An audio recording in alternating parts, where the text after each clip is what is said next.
A reading from Luke. Whoever does not carry the cross and follow me cannot be my disciple. For which of you intending to build a tower does not first sit down and estimate the cost to see whether he has enough to complete it? Otherwise, when he has laid a foundation and is not able to finish, all who see it will begin to ridicule him, saying, "This fellow began to build and was not able to finish." Or what king, going out to wage war against another king, will not sit down first and consider whether he is able with 10,000 to oppose the one who comes against him with 20,000? If he cannot, then, while the other is still far away, he sends a delegation and asks for terms of peace.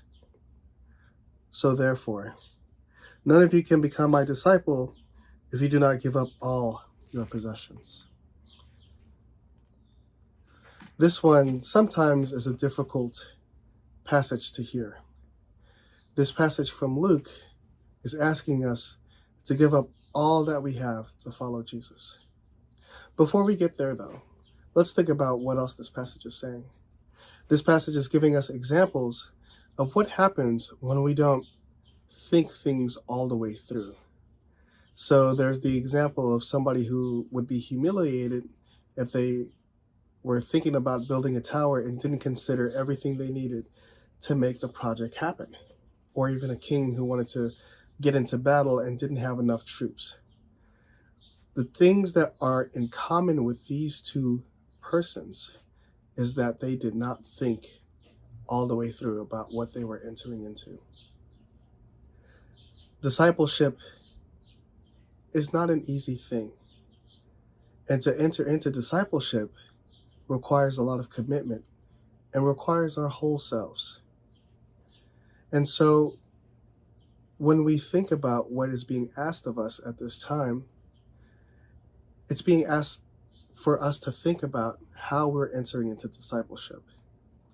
Do we consider Jesus Christ as the most important thing for us?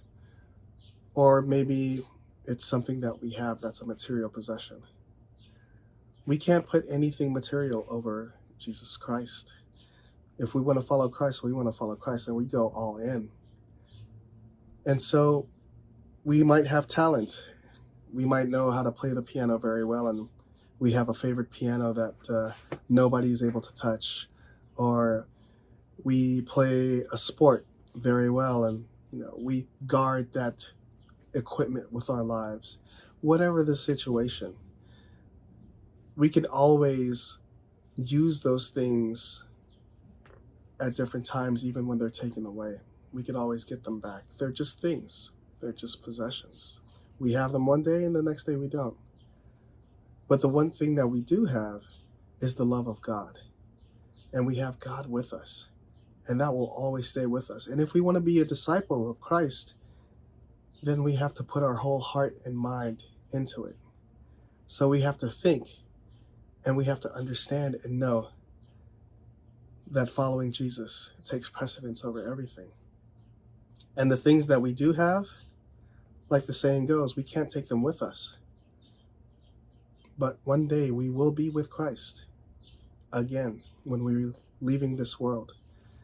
God will be able to put us all together. That will be always with us. The things that we have, our possessions, they come and go. But there is only one thing that's certain in this world, is the salvation provided to us by Jesus Christ. And so, in our path, in our journey to discipleship, let us remember to think all the way through. Let's not come short with it. We don't want to be foolish, and we don't want to be able to be caught unawares. Think about what we're doing in our discipleship. Are we living a life that's worthy of Jesus' approval? Are we worthy of being Jesus' disciples? And how are we doing that? And how can we continue to do that?